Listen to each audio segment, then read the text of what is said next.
out there in the off season is over. Welcome to another episode of the Barking Brown Show. I'm Jacob, Mr. Casey Kinnaman, and Nick Carnes down below. We're brought to you by our friends over at SeatGeek. And listen, we made the decision last night. We're going to SummerSlam. So Nick, I, Andy Manchin, we will be at SummerSlam. We went over to get our tickets at SeatGeek. We used the promo code Barking Browns, got $20 off that purchase. What a beautiful thing. There's still some SummerSlam tickets. Maybe you go and you do that. Maybe you get ready for a really awesome Creed concert in November. Or maybe right outside your door. Or right outside your door right now. Or you get ready for a Browns game in the fall. Either way, go to SeatGeek, use our promo code Barking Browns, get $20 off the first purchase. And we'll love you. Yes, and we'll love you. Subscribe to the YouTube. If you're on Twitter, go over to the YouTube, youtube.com/thebarkingbrowns. Subscribe there. Give us a thumbs up. We'd appreciate it a fucking ton. Gentlemen, how are we? Fan-fucking-tastic. We made it, boys. Congratulations to you, to everyone watching at home, man. We did it. Another arduous, long journey of an odyssey of an offseason. And we made it. We're here now. There's actual football moves happening. People are retiring. People are restructuring contracts. It's a beautiful thing. It doesn't feel real yet. And I saw the clips of everybody walking in today. That was really fun. Just, and I've been putting together this 53-man roster. Looking at, I'll tell you what, when you actually sit down, put a pen to paper, you realize just how loaded. There is so little room in this Browns roster, and the competition is going to be so fierce to make the team. It's a blessing, man. It's a blessing to be a Browns fan, and I'm so excited. You could just see, today on the old Tweeterverse, everything's a buzz, everything's a light, everybody's excited. This is my favorite time of the year because the only thing that anybody is happy that football's back. There's no negativity, there's no drama, there's no problems. It's just we have football again. I can't get enough of this time of year, man. And right now, everybody thinks it's that year, man. Everybody thinks. I got this hat off the NFL website. Oh, that's where I got this hat. I don't remember when I did it. It was last year sometime. I don't remember when. Yeah. So I don't know if they still have it up or not. And but yeah, so everybody thinks it's their year right now. Everybody thinks. Well, maybe not everyone, but yeah, everyone's hopeful. But then sometimes some quarterbacks show up looking like a generic Slim Shady. Oh boy! And that really has to hurt your confidence in your team's ability to go the distance, I believe. I for one am I find it it's everybody's in on the joke, baby. That's kind of, I guess I'm being optimistic about it because I saw the shaved head and I thought, oh, that's cool. I get it. I used to, I have long hair now, longer hair now, but I was in the military for 9 years and shaved my head for almost as many since I got out until now. So I get the look, especially in the summer. It's hot. Oh, yeah. You're okay, man, I get it. But I also did that my senior year of high school. I bleached it the same color. And a lot of senior photos have that hair. And my mom wouldn't let me, man. I wanted to. My cousins bleached their hair, right? And they're both right around my age. And I wanted to be just like my cousins. And we all three have bleached hair. My mom wouldn't let me. So sad, Mom. You should thank her. That's me weighing as someone who did it. You should thank her. So we got some news today. Some news that I sort of predicted. I've been swearing all along by this Tuesday or somewhere around this Tuesday, the Amari Cooper situation would be resolved. Now, it did go in a direction I didn't expect it. I did expect there to be an added year. I did not think it was going to be the 2 years. I figured they would do some kind of guaranteed money this year and then extend him for 2025. It'd be somewhere because I had heard that Cooper wanted some guarantees into 2026. The team didn't want to go that far. But in the end, they don't add any years into it. They guarantee his contract. We'll wait to see the numbers, but they guaranteed the $20 million that was on his contract. Gave him the $5 million they added is incentive based, from what I understand at this point. So it looks like he'll get that 20 that wasn't guaranteed before, and he's going to get potentially 5 more, and that he got like half of it up front. I read something about half of this contract came as I guess roster with a signing bonus, whatever that might be up front. So ultimately, Amari Cooper reports today, gets the contract situated for this year.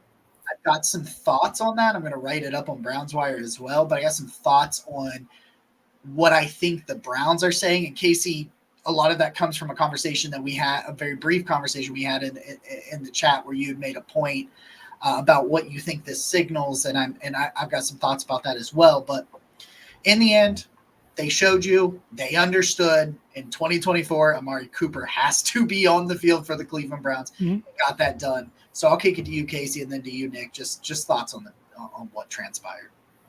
I also have a piece coming out tomorrow on the OBR about it. I've already actually submitted it. We'll see how that works out. But yeah, man, it's two purposes, man. This is a win-win in my opinion. Obviously, if it gives Cooper the guarantees, potential for a $5 million raise on top of that, and some guaranteed money where she didn't have any guarantees. So it takes care of him for this year. But through their actions, they've told you they're comfortable going into this season with 2025. Jerry Jeudy's the only significant player under contract. Now that could change throughout the season. You could see Cedric Tillman make a huge step. Jamari Thrash, someone else kind of announced themselves as a playmaker, and then you feel a little better about the future. But they've left all their options wide open by not adding any years to the end of it. And I was along the lines of you, Jacob. I thought there would be an extension when they did it. And apparently there was too much of an impasse there. Cooper wanted 2 years on the end. The Browns didn't. They wanted 1. Okay, none, and we'll just call it even. Now, that's not to say that this can't change during the season, right, and say the Browns don't see the growth out of their young players. They pivot. They extend Cooper at that time. But I think the important thing is you get your wide receiver, you get him in camp, you give Deshaun the comfortability of having his number one weapon as they're installing an offense, and you leave all your options wide open. So this could play out in a myriad of different directions. I'm really big on patterns, and especially as this regime's been here been extended now and been here for 4 years. I look for those. And so I tweeted this out today, and you're starting to see a real pattern of Andrew Berry doing the right thing by his players. And I think that's a bigger picture overall. Like you saw Joe Flacco get his game bonus when the Browns were sitting everyone against the Bengals in the final week. You saw Nick Chubb get a ton of incentives in his contract so that he could potentially make his money back that he lost due to injury. And the fact, too, that the Browns are keeping Nick Chubb on the roster. Andrew Berry mentioned the human element that they want Nick Chubb around. And, because it's not like Nick could go out and get a ton of money from somebody else as he's recovering from injury. And now you see that, okay, fine, we can't come to a contract extension length agreement here. So what we'll do is we'll give you a raise, right? Which you don't honestly see very often in the NFL. I don't think that's something you see a ton of the time. And on top of that, we'll guarantee your deal. So even if you get injured this year, right, because you're entering the final year of your contract, and I know it's a scary place, especially for NFL players that are 30 and older, which Amari is now. You still have that security where you're going to get your $20 million or $25 million for this year now, which is a hefty chunk, right? You don't have to worry about, oh my God, if you tear your, I don't even want to say that. If something happens week 2, right, you're Amari Cooper, you're still getting your money from this year. So you're not in a bad spot, even if, something would hamper you from signing the type of deal that you're looking for in the next season.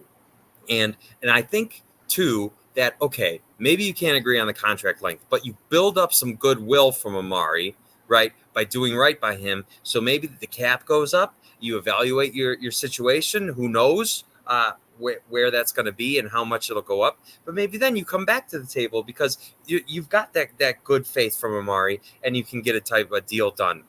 There's a lot that's going to play out this year. I think, Casey, you mentioned my favorite thought about it. It's like, does Cedric Tillman step up? Right? Do you see is Jerry Jeudy looking like he can be your wide receiver one of the future?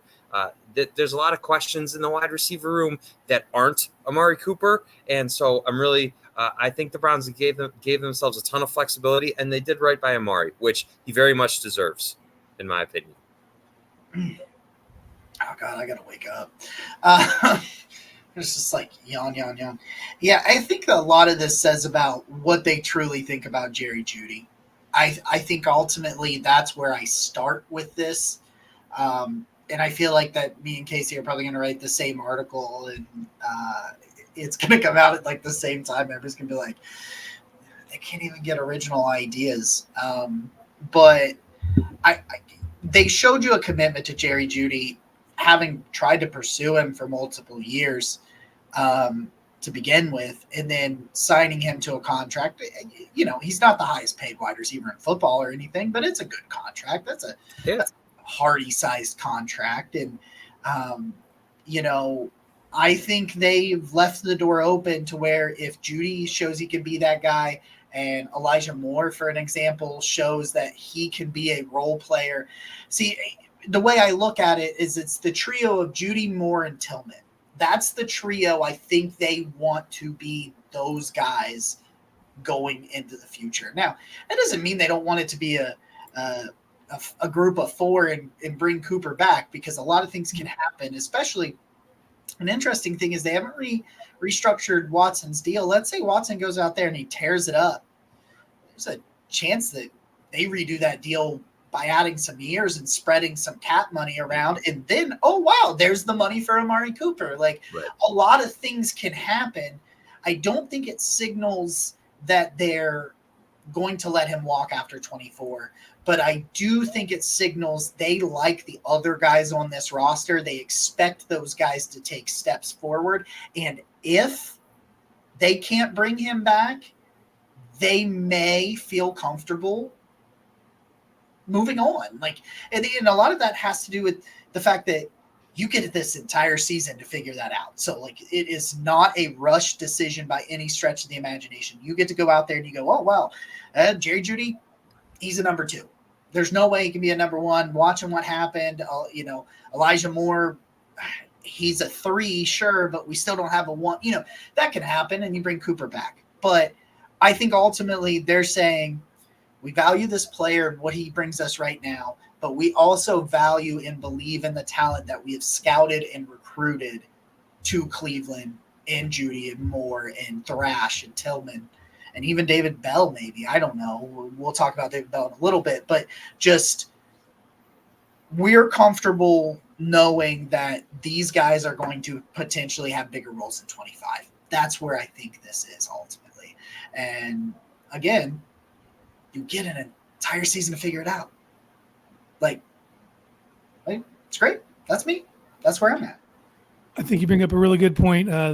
Because before today, when there wasn't any years added on, I kind of viewed Moore as pretty much on his way out. You know, just there wasn't going to be enough money, enough room. But that opens the door now. If Moore can prove to be a separator on the outside and be explosive in a vertical game, especially in an offense that leans on choice routes, he could prove to be very valuable. And he's a guy that's not going to break the bank if you do re-sign him. So it'd be a more cost-effective option. But I want to Babe Ruth this shit right now and call my shot. I think the season plays out. I think because of the good faith that's built up, they're going to say, hey, go test the market, see what you're worth, come back to us. If you know what I mean, circle back. And they might just slightly uptick that.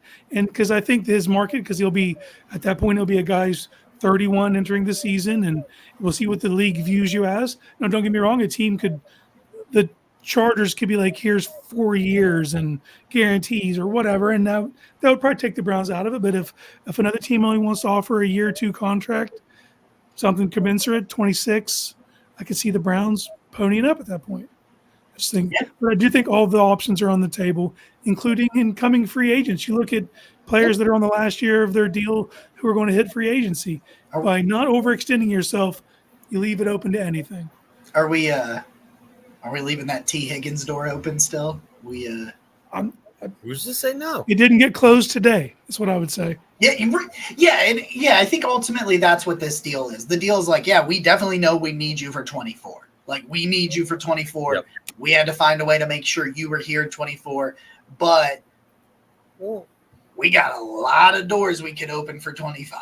Mm-hmm. Well, I think, Jacob, you bring up a great point. So if best case scenario here, Deshaun proves that he's going to be your guy of the future, you smooth out that cap number, right? The NFL cap goes up, hopefully. And you're looking at it and you're saying, okay, the only significant money we're spending in the wide receiver room is a pretty reasonable deal on Jerry Jeudy. We've got some cash to throw around here. Suddenly you could go angling for some big fish. I'm not sure. I haven't looked at the 2025 like potential wide receiver free agent type stuff. I know say that the wide receiver draft though. True. Right. Mm-hmm. Right. There's that option too. You have first round pick again. Right? You have all your picks again. Thank God. Right. Mecca Ibuka. Oh boy. Can you Taratoa. What'd you say? Taratoa. The Arizona receiver, man. He's nasty as well. Maybe this is honestly, okay, maybe you draft your wide receiver, you let Jerry Jeudy be your wide receiver one. I'm just speculating here. But maybe that money goes to JOK's extension. Sure. I mean, I definitely think they need to pay JOK. So that's like another question that you have. And I know that things aren't unlimited, but I trust Andrew Berry's cap management. I think he's overall. And flexibility is always a good thing. All right. It's time. The moment y'all been waiting for. 430. So it's time for our annual tradition. It is the 53-man roster prediction that does come with a punishment to the person that comes in last. Or are we going to do both? We want to do both? Yeah, let's just do both. People that lose get punished. I think. Depends on what the punishment is, and then we'd have to rotate depending on what we pick. Right. We would just do 2 punishment episodes. I think my favorite one by far was the having to do an entire show of movie quotes only. I think that would be challenging and fun. Or song lyrics. You could do either one. Or song lyrics. That sounds super cool. Yeah, that one's good, but I still wonder about tomatoes. About tomatoes. Yeah, but that only hurts me. That's true. Yeah. And since I'm not going to lose, what are we talking about? Look, I like all my options. Just put it out there, all the options. One of my options was one of the options I think would be the best, but it wouldn't benefit the viewer. Because I think the loser should have to do either open mic comedy or karaoke in front of the winners. Yeah. But that doesn't help the show. That doesn't help the viewers we could live stream it, right? We could, I guess, yeah. Theoretically, we could just. I think that'd be an awesome punishment. But I like the idea of doing an entire show where the loser is only allowed to say movie quotes or song lyrics. I like it too.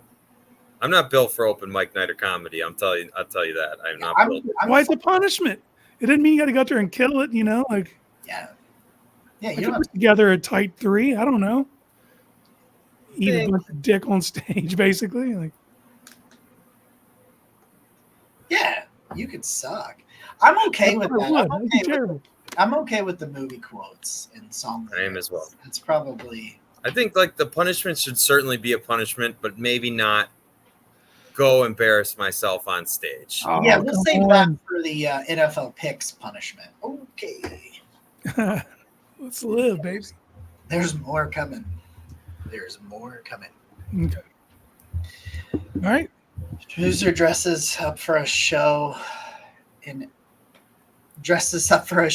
Ed in Columbus for a show. The shirt and tie, the hat, tie and ball cap, Mountain Dew. I have those things. I could do that. Yeah. I could do that. I could, yeah. That's fine. I wouldn't mind doing something like that. I'd have to be Case in Carolina, but it would be the same thing. Case in Yeah, Carolina, love that. It's the same idea. Yeah. Okay, let's do it then. We are now going to roll out the 53-man roster predictions now. Some disclaimers. This is the initial 53-man roster. This is not the 53-man roster that they go in play week 1 with. There will be moves made after 100%. There's going to be moves made after this bet is settled. Like, they're going to make some moves, but part of this is predicting, like, hey, this guy's going to make the initial 53 so that they can potentially sneak him to the practice squad or whatever reason they may do it. But I think he makes the roster now. Could something happen after that because what you'll get is you'll get some talented veterans that get cut and waived. And then you're like, oh, I don't want to keep this undrafted free agent defensive tackle number 7. And I'll go get that veteran linebacker, something like that. So we can't predict all these other places what they're going to cut. So we're going to go with the initial 53-man roster that can be changed when players become available that we can't predict. So that out there. Also, if anybody is like, if Chubb stays on the pup,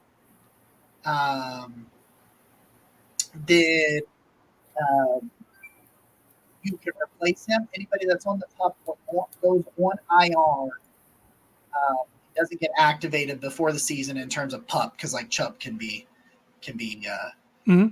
activated before then. But if we get there, he's on pup, or somebody like, I had Michael Woods last year. He went on IR, so I replaced him in the bet. So should they go down during training camp, someone goes on IR, we will be allowed to replace that player.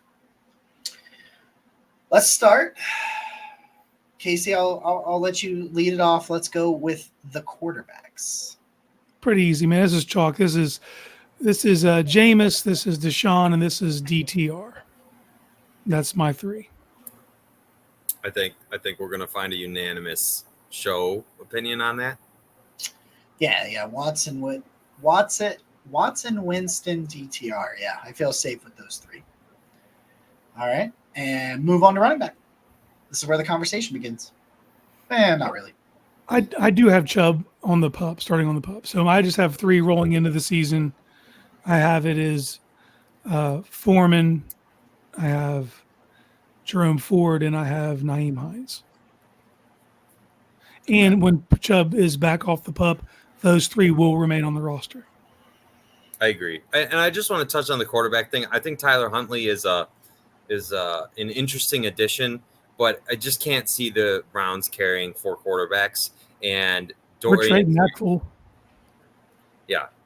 Dorian's your youth. Winston's your reliable backup, and Deshaun is Deshaun. So I agree. Ford, Foreman, Hines, Chubb on pup. I don't have Chubb on pup for this exercise, so I do have the 4 Chubb, Hines, Foreman, and Ford. I can tell you where, when we get there, where I think they'll add if Chubb goes on pup. But like Casey, I believe those 4 are going to be your guys. They're going to be there on that 53 when Chubb is healthy, whenever that is. If it's to begin the season, if it's not to begin the season, whatever it is, I think they'll carry those 4 when they get there. So for now, I'll leave him on there. But I will say that it's the difference between keeping and cutting Giovanni Ricci for me. So should he go on pup, that's what I think will happen. They'll keep Ricci. Can I give my alternate? Sure. Okay, if Chubb is not on pup, it'll be it'll take off a receiver. Okay. I have a receiver that'll come off the board that I have on the current roster. I think that'll be the corresponding move if Chubb is not on the pup. For me, it's the 3rd tight end because, spoiler, I only have 2. Same. I have 2 tight ends. There's nobody else on the roster, man. Yeah.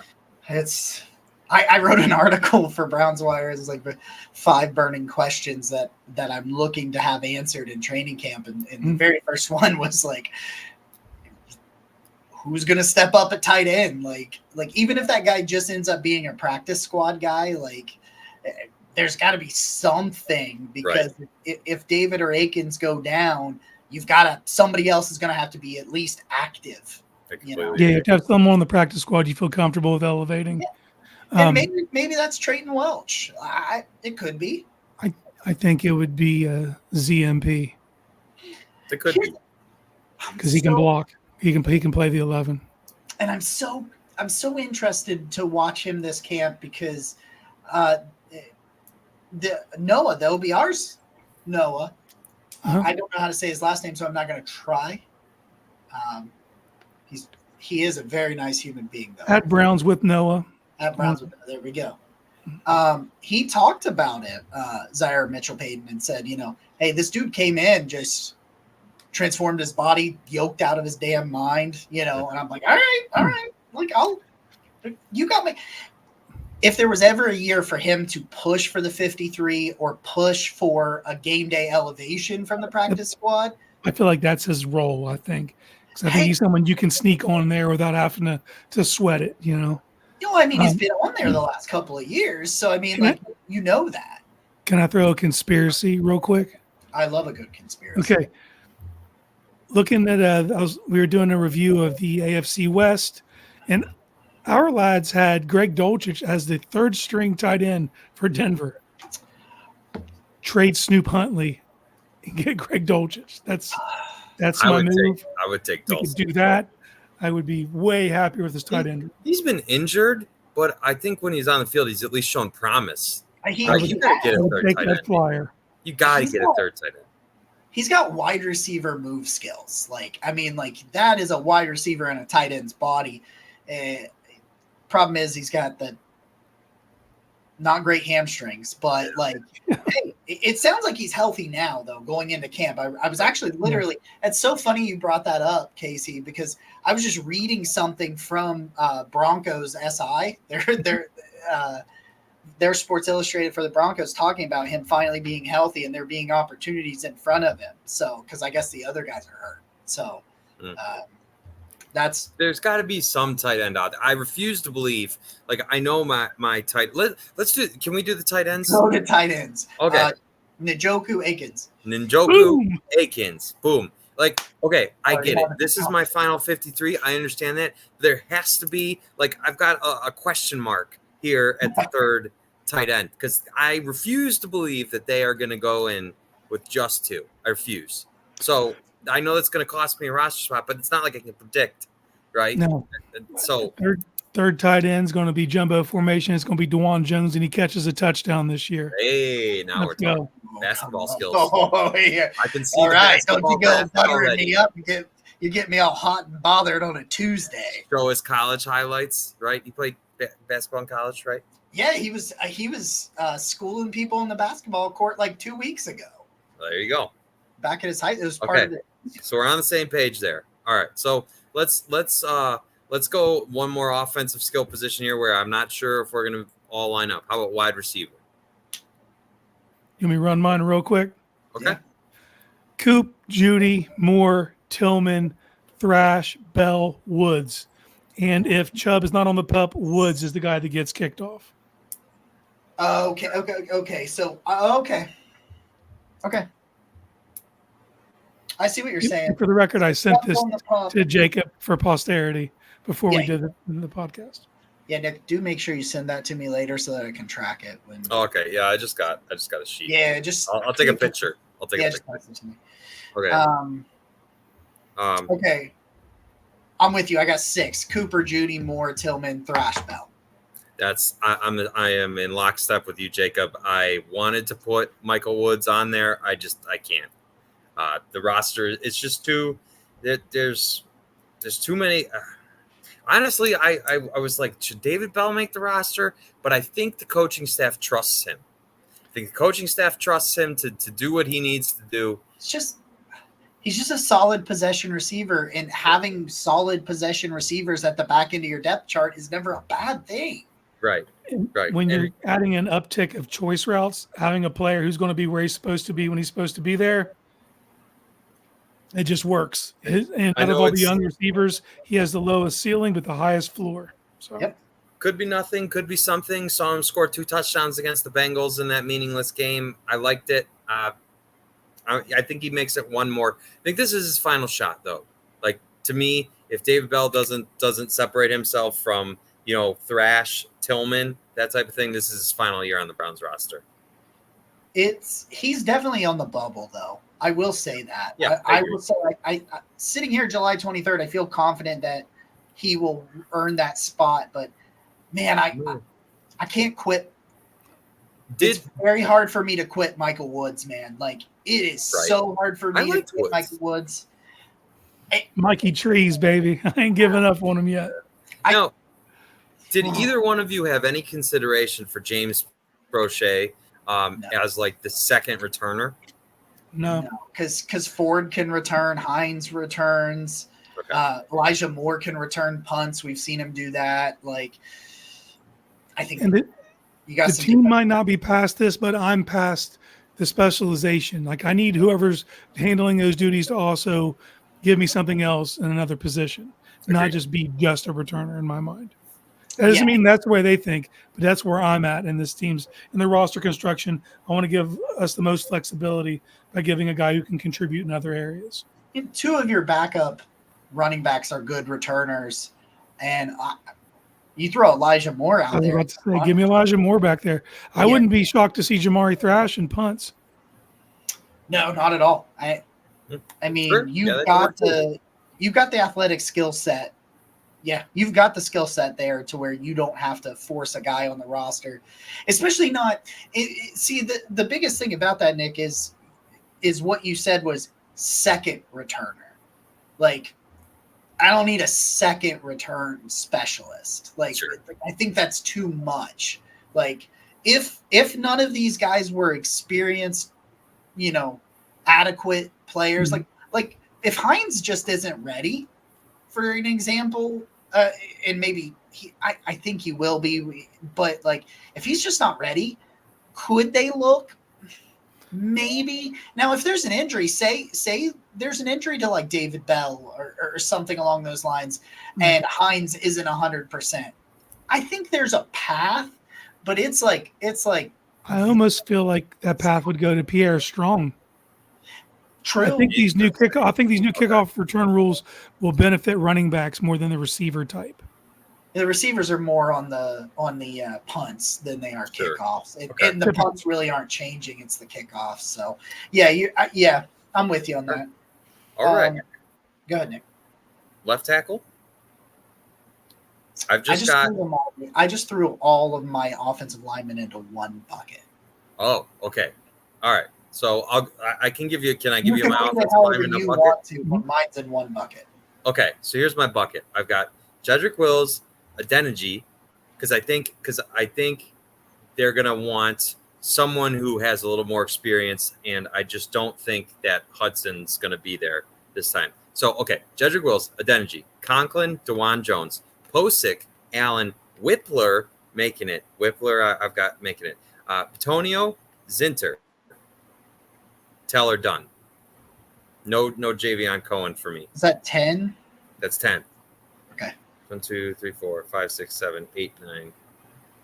No, it's 11. 11. Wait. 2, 4. 6. It's 11. 11 offensive line. And I think I was thinking about Dunn. Oh, because you don't have Chubb on your got it. Yeah. I was thinking about Cohen, but I just think that Dunn has just done what they've, no pun intended. He's just been reliable for them, so I think he will be there in that as a depth piece. I thought it was a fantastic pun. Thank you. Okay, that's my bucket. What's your bucket? My bucket. Wills, Conklin, Jones, Teller, Batonio, Posick, Brian Allen. I think Allen's almost a shoe-in. I really do. Zenner, Adeniji, and Jermaine Ifedi. So both Adeniji and Jermaine Ifedi have played both inside and outside. And him being able to play some tackle and guard is what puts him over Michael Dunn. Son of a bitch. So no Whippler. No Whippler. Wow. That's a practice squad for me. Okay. All right. I have 10 as well. My 10 would be Wills, Conklin, Jones, Bitonio, Teller, Zinter, Pochich, Allen, Adeniji, and Whippler. Yeah, I mean Whippler also showed he could play guard. So like I don't have an issue with him being there, but I like Affetti.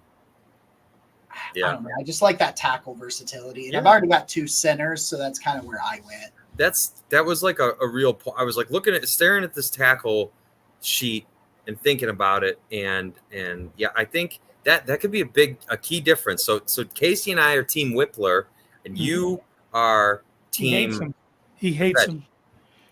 I don't hate him. You hate him, dude. Why do you hate Luke Whippler? Like my theory is I think he's not non-active on the 53. I think he's someone they believe in long term, similar to when it was Harris and Pochich, and they still, you know what I mean. They're hoping he can develop into that guy. If they get stuck in a jam, they can throw him in there. You know, if Pochich goes down, he can be the backup to Allen, or if Allen, whatever. So I just they hate giving up on their draft picks, and I don't think Whippler will be gone that quickly. Hey, Maybe. there's not very many differences on these. Yeah. Well, I'm looking. I think defense is going to be where we differ more, if I had to guess. So let's just recap real quick. The differences is Jacob is keeping 4 running backs. Yep. He chose Affetti over Whippler. You went with 11 offensive linemen, and I went with an extra receiver in Mike Woods. Right. So that's basically pretty close, though. Yeah, pretty close overall. D-line. I got D-line in a bucket. Okay. D-line in a bucket.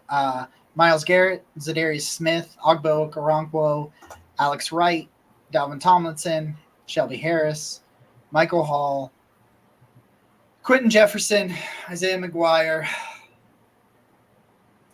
Say it. Say his name. Say it. Say it.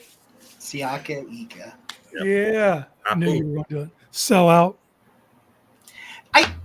I want Maurice Hurst on this roster so bad, but after Harris and Tomlinson, there's just nobody on the inside that can be an early down run defender.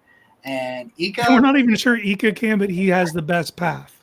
He's the only. I'm with you. Well, I'll tell you this. Even over what's his name? Oh, the 7th round. Jawan Briggs. Yeah, even over Jawan Briggs. Like, Ika has dropped some weight. He's looked good in camp, in mini camps, OTAs, and things of that nature. So it's like, okay, he has shown some, work ethic to try to get to a better place in year 2.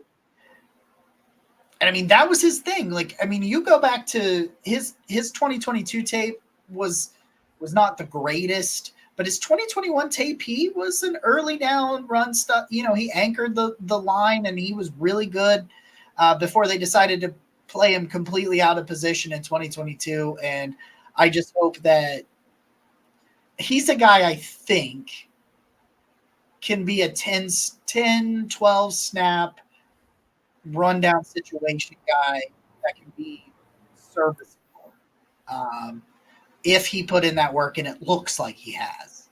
So I want Maurice Hurst on that roster more than anything. It just comes down to that, and that's so I just want to say, number one, shout out to Lance, who has joined us and is definitely coming back to give us more Browns camp exclusives. So make sure you tune in for that, because that's a special little Barking Browns thing we're going to have, courtesy of him, because he will be there. But when Lance, so I said looking at the pictures of Siaki that he looked different and got roasted. So fine. But Lance confirmed that Ika worked on his body, and that was the tipping point for me. I was like, Ika's going to be on this roster. He's clearly dedicated to it. I also watched the Unleashed about Siaki Ika. If you haven't, I highly recommend it. He's doing it for a lot more people than himself. I totally missed that. I didn't know there was one. It's a good one. It's a good one for sure. And so I just believe. So we are in lockstep. I've got Za'Darius, Alex Wright, Myles Garrett, Obo Okoronkwo, Isaiah McGuire, Shelby Harris, Michael Hall, Dalvin Tomlinson, Quentin Jefferson, Siaki Ika. No Mo Hurst, and I'm sad and gonna cry. No Mo Hurst. No Mo. No Hurst. Mo. Do you got All right. Mo? Are you saving the day, Casey? No, dude, this is chalk as can be. It's Garrett, Smith, Obo, Wright, McGuire, Tomlinson, Harris, Jefferson, Hall, and Siaka Ika. Okay. What if like we all do really, really well? How are we going to decide? Rochambeau? There's enough differences that someone's not going to. I mean, Yeah, I think. it doesn't mean you're somewhere in doing these poorly. It doesn't mean you corners. shit the bed, but Yeah. Because I found it Oh, very it's all right. difficult. So dude, he dyed his eyebrows too. I'm telling you, the pressure is getting to this young man. there's a lot of pressure there, man. There is. And- This is his last chance with T and Chase. Yep. Yeah, unless they franchise him again, which they will not. They won't. Or no, they didn't franchise him. No, they can't. They tagged him. He's franchise tag. Yeah, but I don't think they can do it again. Or maybe they can. Yeah, they can, but then you pay. Right now, they're paying you pay the average of the fifth best contract at that position, which wide receiver is nuts. Yeah. But if you do it 2 years in a row, then you have to pay him 20% more. And since 20% more than Justin Jefferson. That's No. fifth best. the fifth. And the average fifth contract at that position. But the contracts are going up. So even before that 20% hike, the hike has already happened. Like, But they're- like before the extra 20 is thrown on there, the hike is already there. and they're Mike basically Brown then didn't do that. bidding against themselves because they're going to have to pay Jamar Chase. Yep, and whatever contract they give him, just yeah, Sucks it to ain't suck happening, poverty. Captain. It ain't happening. Woo! All right, linebackers. This one was weird. This one was one, weird. I don't- So I think this is where I messed up. Let me just say, I think this is where I messed up. I started with 6. I ended with 5. Okay. JOK, Hicks, Bush, Watson, Diabate. No Tony Fields. We have a difference. We do. Diabate. I have your 5 names plus Tony Fields. And let me just say, if Devin Bush makes this roster, that is going to be fun. I really hope. I'm rooting for him. I really hope he makes the roster. I think he's a sure in. Like I don't know what his role will be or how good it'll be, but I feel like he should feel safe unless he just Like shits the bed. like and can't- this year's Jacob Phillips. This year's Jacob Phillips, but cheaper and maybe. What do you think, Little bit. Casey? I got 5. Okay. I got JOK, Hicks, Bush, Watson, Fields. Diabate did not make mine this year. Okay. Oh wow. All right. So now we're really so ultimately for me, between Diabate and Tony Fields, I took who I think is a slightly better athlete. I don't disagree. I just know that when interviewed, Tarver was glowing about Fields. Man, that guy's a damn good coach. He likes Fields. He said at the end of last year, Fields was his third best linebacker. wow. Shit. Okay. I missed that. I had to keep. I got 6 linebackers. That feels high though. I will say, Jacob. I like your 5. I like having 5. I thought about not having Diabate, but I got 6. I think there's like a bug that keeps running into the wall or something. This is really tough. Okay. All right. We're definitely gonna have some differences. Corners. All right. 6 corners. Ward, Newsome, Emerson, Mitchell, Hardy. Is that 1, 2, 3, 4, 5, 6? Yeah. Hardy, Harden.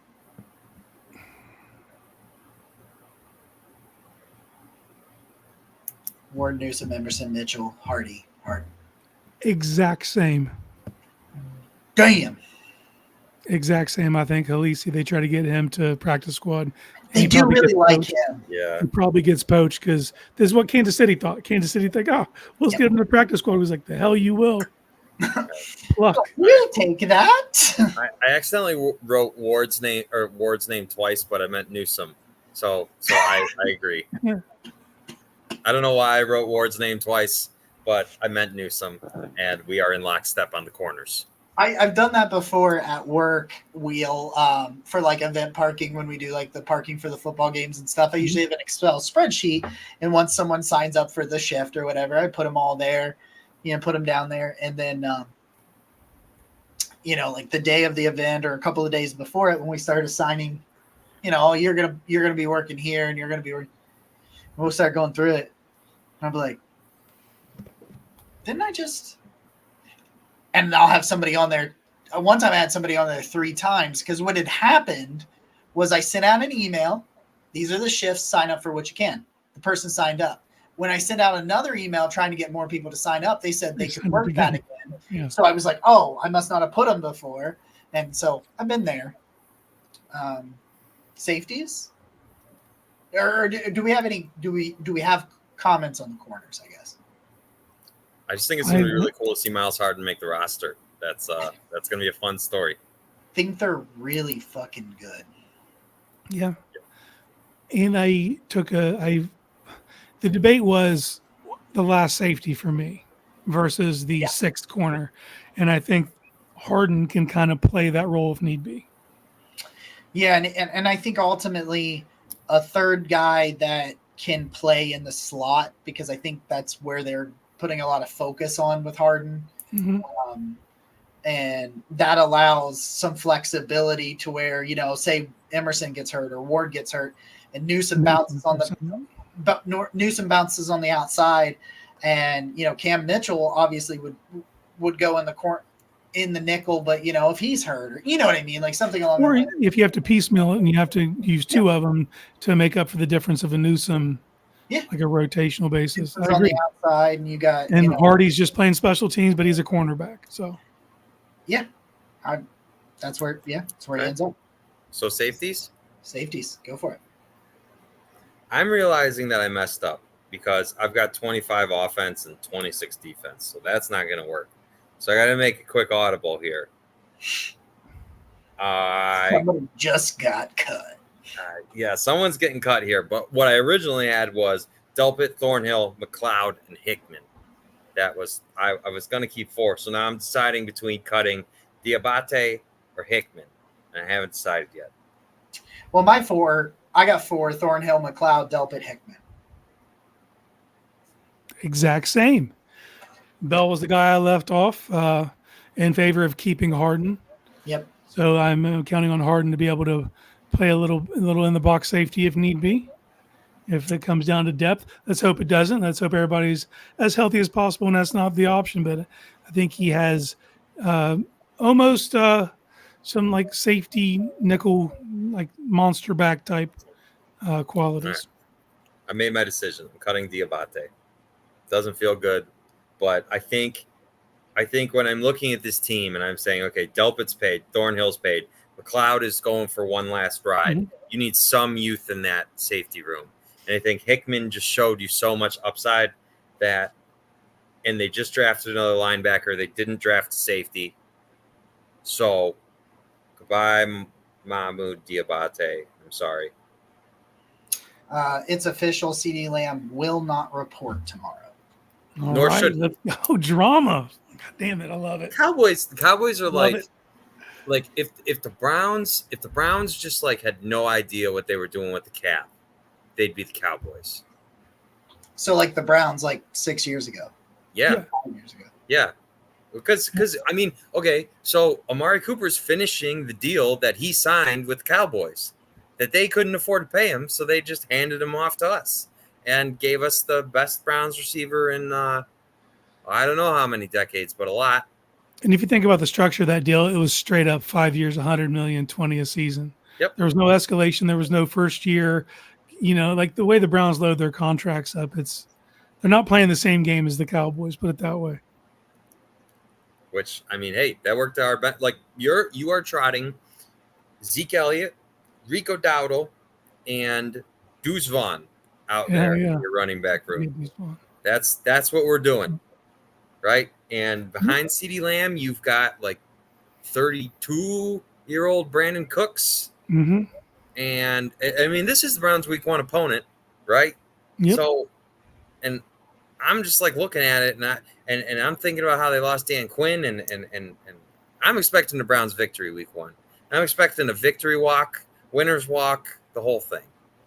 Nick, did you do your homework? Did I do my homework?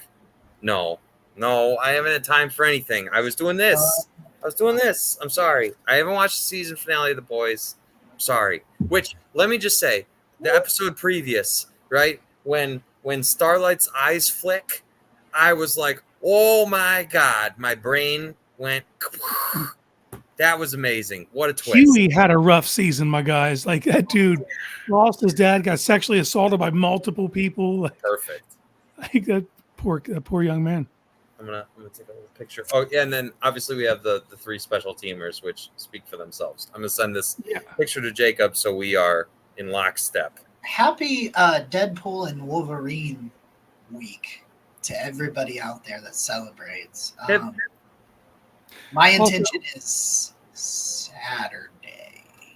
So that's my intention. If you guys go on Homage right now, there is like an NBA Jam style Marvel Jam shirt with Deadpool and Wolverine. What? Yeah, it's on. I'll go to Homage. Yes. Use our code. Get you the Deadpool. It's the Marvel Marvel Jam Deadpool Wolverine's black shirt. Okay. There's 732 of you here right now. Number 1, please subscribe to the YouTube. We love you. Number 2, thank you for being here. Number 3, we'll put the link to the Deadpool Wolverine homage shirt in the YouTube description. So you get a couple double bang for your buck. Yeah, make sure you do that because I don't know how to do that. Also, have you seen the new controllers with the butts? Deadpool's butt and Wolverine's butt. Well, you haven't, Casey? Hold on. Oh my God. I have not. Awesome. If you don't follow, I think it's Dextero on Twitter. They put out a lot of like gaming stuff, and I love them for that. We're still carrying 733 of you. I love you. Hold on. Yeah. Happy to help them. That's there are no words for that. The butts are detachable. They're detachable. You can take the butts off. I'm gaming, right? I want to like rub a little butt cheek, I guess. The real question is, who would you choose? If both controllers are available, who's calling what are you calling dibs on? Hugh Jackman. I mean Wolverine. I think Deadpool because he seems more like the Wolverine I grew up with, like the 90s X-Men, was like not a cuddly, fluffy Wolverine. Yeah. So I'm going to go Deadpool. I don't know. But this is, you know what? I just want to say, too, we are really blessed that all of you have spent the time with us. So thank you for doing that. We're going to start dropping homage links to stuff. We've got some Flavortown Guardians gear that I just talked to a guy at Homage and they're promoting. So we're going to put out some stuff about that. We're going to have training camp insights from Lance again. Not sure when we're going to do that, but it'll be awesome. And as we move forward, we'll talk about the boys next week. And we will talk about the boys next week. That's my promise. I'm going to watch it tonight. We have a second episode that's coming out this week. We don't know when though. So wild card, baby. Wild card. Also, if you haven't watched the Giants Hard Knocks, you definitely should. It's awesome. New episode drops tonight. Definitely worth it. You should watch Peacemaker. I watched. Oh my God! Welcome to the party, sir. In like a week. It wasn't even like it was like a week, and then I started House of the Dragon. Holy shit! Here's the thing. I got spurned by the end of Game of Thrones. We all did, sir. So we all did. Just a little. So I watched some of Game of Thrones, like the first season, and some here and there. I watched some of that. But when I was deployed, I watched all of Game of Thrones. It was in 2007. So that was when. What was the final season? 8. Yes, sir. So when I was deployed, season 7 was going on. Mm-hmm. So I watched the first 6 seasons, and then we started downloading as they were coming out, and a group of us would meet at our MWR, our little hut. We had a TV in there, and we'd meet in the hut, and we'd have it legally downloaded, have it on this hard. I still got all that stuff on my hard drive. I have an external hard drive with all that stuff on it, and we would watch it. So I watched. That was just really cool. I always think about those guys, and just like in the middle of all that shit, we would just be like watching. We would just yell. I remember watching the Red Wedding with them. And not every single when it starts, we're like, what the fuck? Like, I wish we would have recorded it because we all shit our pants. We were like, what is going on? And so like, good. When House of the Dragon came out, I felt so betrayed by, like, I didn't hate season 8. I hated how it ended. I thought that they rushed the last couple of episodes and making Braun I thought that was stupid, but I thought there was some really quality episodes in that. But it reminded me of How I Met Your Mother, where in the last season I was like, this is great, and then they shit on the ending, and I was like, ruined it. I haven't been able to fully rewatch How I Met Your Mother for that reason, is because I know how it ends and I'm pissed. And so I didn't want to try House of the Dragon. And then I fired it up the other day, and I'm so glad. I'm like 4 episodes deep. I'm so glad I did. Yeah, I watched season 1 of House of the Dragon. I haven't got into season 2 yet. But I'll tell you where they lost me in season 8. They lost me when they did the big battle with the White Walkers, and it was so dark I couldn't even see what was happening. I'm like, whoa, yeah. You built this up to be this massive thing, and then you start to pay it off, and it ended way too quick with that too. I don't know, you built that up for so long, and that was such a letdown. Yeah, for what, like 10 years they built it up? That's what I'm saying. A decade you built that up to like what happens when this goes down, and then it was very underwhelming, and then it just petered off after that. So I was. Can I tell you the one great thing? The Hound in the Mountain. That final battle between the Hound and the Mountain was just brilliant. Mm-hmm. That was that season, wasn't it? It was an 8, wasn't it? Yeah, it happens in the stairwell. Okay, but of that same episode, you also Jamie's character arc. You brought it so far just to shit on it at the very end. Yeah. So is Nick? Are we spoiling everything for you, Nick? I have never watched a minute of Game of Thrones. You're probably better off. If we're spoiling it for you, that's your own fucking fault. I know it's my fault. So that's why I'm just plugging my ears. I hear a little bit, right? But I don't know, because one day, because I'm a nerd, right? I love all that stuff. One day I'm going to start watching. It's a great show. You will not regret it. You will hate the ending, but you will not regret watching that show. I'm gonna.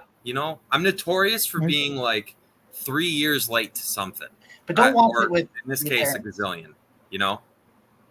But don't. I'm gonna ask you a question, Jacob, that won't spoil anything. Okay. Who is your low-key favorite character? Not a major player, but like one of the side players. Can I say the Hound? Yeah, you can say the Hound. I love the Hound. Yeah, I love that. But I will say, I also I can't remember his name, but the big red beard, and he was like, no, he was amazing. Oh yeah. There's a video. I like Braun a lot. Braun was the big one for me. Braun was great. Mm-hmm. Yeah. He gave 0 fucks. If I had to give like a main character, it's Arya. Yeah. I loved Arya. Her character development and her arc was fantastic.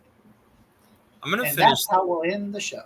I'm gonna finish The Boys tonight. We're gonna talk about it next week, and maybe I will officially start Game of Thrones. Maybe that will be my next. I would love to live vicariously. So we're gonna watch House of the Dragon, and then I'm gonna watch because it's a prequel to Game of Thrones. If you didn't know, it takes place about 180 years before season 1 of Game of Thrones. So Oh wow. Somewhere around 200 years or so before. So I'm watching that, and then my wife and I think we're going to watch Game of Thrones, so I'm going to get to rewatch it. So I'm going to live vicariously through you and her watching you guys watch it for the first time, because you won't know what I mean when I say the word Red Wedding. That will mean nothing to you until it happens. And when it happens, you will get fucked. I promise you. Okay. I'm in. Hey, you guys want to know what my next show is going to be? Yeah. Ask me in February, baby, because I ain't watching those shows. It's football season. Hell It's yeah, football. it That's is. all. That's all I'm doing. Hell yeah, it is. Hey, we're gonna last thing. We're gonna see if we can maybe sneak in some training camp tickets somehow because they sold out in like a millisecond. Which I mean, y'all are Browns fans are built different. So shout out to all of you. But we'll have maybe some fun SummerSlam stuff coming up as we're there, and we're missing Casey because we got to get him here one of these times.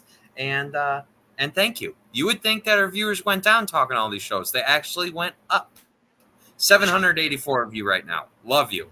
So with that said, this has been a Amari Cooper staying 53-man roster prediction. Football is back. Barking Browns show. And Nick, he's Jacob. That's Casey. Go Browns. Yay! Go Browns. Freedom.